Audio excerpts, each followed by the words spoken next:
Office of the Vice President cost-cutting na rin para makatulong sa gitna ng nararanasang krisis sa bansa. Si Madeline Villar Moratillo sa detalye. Nagbabawas na rin ng gastos ang Office of the Vice President kasunod ng mga nararanasang epekto ng patuloy na pagtaas ng produktong petrolyo. Kasabay niyan, inanunsyo ni Vice President Sara Duterte na may ilang aktibidad na rin ng OVP ang hindi nila itutuloy bilang parte ng ginagawang cost-cutting.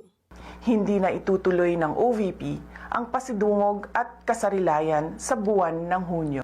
Sa halip ay nakalaan ng pondo para sa mga nasabing aktibidad ay idadagdag na lamang sa budget ng RISE project. Sa kabila ng pagtitipid, tiniyak ni VP Sara na tuloy pa rin naman ang kanilang mga programa gaya ng libreng sakay, pamimigay ng puhunan para sa maliliit na negosyo at pamamahagi ng food boxes sa mga nangangailangan.